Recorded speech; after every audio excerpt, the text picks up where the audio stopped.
تو یہ 5 different conditions ہوتی ہیں جو ہم لوگ عام طور پہ گریڈ کے اس فارمولے میں اس وقت یوز کرنے جا رہے ہوتے ہیں.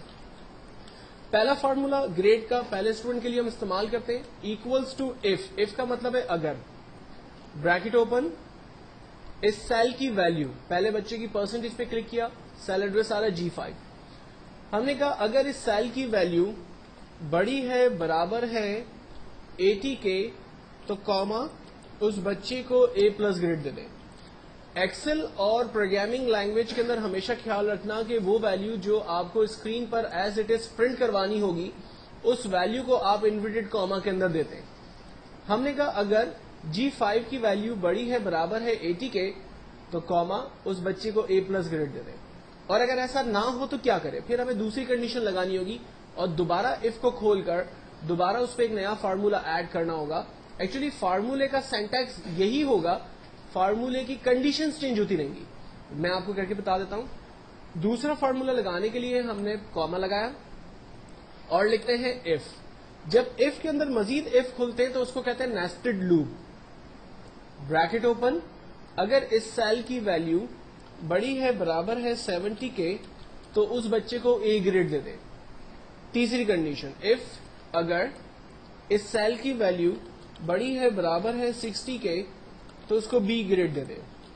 دین فورتھ کنڈیشن اگر اس سیل کی ویلیو بڑی ہے برابر ہے 50 کے تو اس کو C گریڈ دے دیں.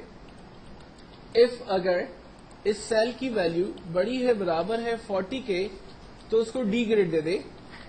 فائنلی ہم کہتے ہیں کہ اگر سیل کی ویلیو چھوٹی ہے برابر ہے 39 کے تو اس کو فیل کر دیں. اب جتنے بریکٹ اوپن ہوئے ہیں اتنے بریکٹ ہمیں کلوز کرنے ہوں گے. ایکسل میں یوزلی یہ ہوتا ہے کہ جب آپ ایک دفعہ بریکٹ اوپن کرتے ہیں تو اسے کلوز کرنے کی نیڈ نہیں ہوتی ہے، لیکن جب آپ ایک سے زیادہ بریکٹ اوپن کریں گے تو ان کو کلوز بھی کرنا پڑے گا. تو یہاں پر میرے 6 بریکٹس اوپن ہوئے ہیں تو میں ان 6 بریکٹ کو کلوز کر رہا ہوں. 1 2 3 4 5 6 اور ہر بریکٹ کا اپنا ایک کلر ہے تو ہمیں اس سے اندازہ بھی ہو جاتا ہے کہ وہ بریکٹ پراپرلی کلوز ہو رہے یا نہیں ہو رہے. فائنلی میں نے انٹر کیا، پہلے بچے کا گریڈ میرے پاس آ گیا اور اس کو سامنے رکھتے ہوئے میں ڈریگ کرتا ہوں، تمام اسٹوڈنٹس کا گریڈ میرے پاس آ جاتا ہے.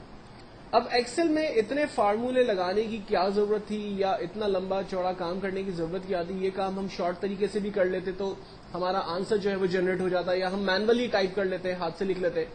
ایکچوئل میں ایکسل میں سب سے امپورٹنٹ چیز اس کے فارمولے ہی ہے. لوگ ایکسل کو پسند کرتے ہیں یا نا پسند کرتے ہیں، اس کا ریزن یہی ہے کہ اس کے فارمولے بڑے خطرناک ہیں. لوگوں کو پسند آتے ہیں فارمولے تو وہ محنت کرتے ہیں، سیکھتے ہیں. لوگوں کو نہیں پسند آتے تو گھبراتے ہیں اور چھوڑ کے چلے جاتے ہیں. ٹھیک ہے، تو ایکسل میں کیا فائدہ ہوا ان فارمولوں کو لگانے سے؟ مثال کے طور پر علی کا جو ٹوٹل آ رہا ہے وہ 233، پرسنٹیج 76 اور گریڈ A+ گریڈ آ رہا ہے. سوری، اگر میں اس کے سبجیکٹ نمبر کو کم کرتا ہوں، آپ دیکھیں اس کے ٹوٹل پرسنٹیج اور گریڈ کے اوپر چینجنگز آ رہی ہیں. یہ دیکھیں دوسرے نمبر کو چینج کر رہا ہوں، آپ دیکھیں اس کے ریزلٹ چینج ہو رہا ہے. تو کمپیوٹر جو ہے وہ دیے ہوئے فارمولے کے درمیان ہی موومنٹ کر رہا ہے اور آنسر آٹومیٹکلی ٹوٹل پرسنٹیج اور گریڈ کا جنریٹ کر رہا ہے. اگر میں اس کے نمبرز کو انکریز کرتا ہوں، آپ دیکھیں اس کا ٹوٹل پرسنٹیج انکریز ہوا، اس کا گریڈ جو ہے وہ انکریز ہوا، اس کا پرسنٹیج انکریز ہو رہا ہے. ایوری تھنگ ورکنگ میں ہے کیونکہ ہم نے فارمولوں میں تمام چیزوں کو جو ہے وہ آرڈر پوزیشن کے اندر رکھا ہوا ہے. تو یہ ایک مارک شیٹ کا کانسیپٹ ہے. مارک شیٹ کو کریٹ کرنے کے بعد جو ہم نے ٹاپ پر ہیڈنگز دی تھی، اب اس کو ذرا سینٹرلائز کرتے ہیں اپنی مارک شیٹ کا. اس وقت میرا جو آخری کالم ہے وہ ایچ ہے، تو ہم لوگ مارک شیٹ کو ایچ کالم سے رینج بنانا شروع کرتے ہیں، اے سے اور ایچ تک کی رینج بناتے ہیں. یہ پہلے ٹیکسٹ کے ساتھ آپ بہیو کریں گے. یہاں پر ایک ٹول ہے ہمارے پاس، مرج اینڈ سینٹر. جسٹ اس ٹول پر کلک کرتے ہیں، ہمارا ٹیکسٹ سینٹرلائز ہو گیا مارک شیٹ کا. دین سیکنڈ ہیڈنگ کو چوز کیا، کریم آباد کراچی، اور اس کو بھی ہم نے سینٹرلائز کر دیا. دین اس کے بعد بولڈ اٹیلک کو سارے ٹولس میں آپ کو بتا چکا ہوں، آپ فارمیٹنگ کے حوالے سے ان کو یوز کر سکتے ہیں. اس کے بعد میں ٹیکسٹ کی بارڈر بنا لیتا ہوں اور تاکہ میرا ٹیکسٹ جو ہے وہ تھوڑا سا فارمیٹنگ کے حوالے سے خوبصورت نظر آئے. یہ ہماری ایک کمپلیٹ مارک شیٹ ہے جس پر ہم نے ٹوٹل پرسنٹیج اور گریڈ کے فارمولوں کو یوز کیا ہے.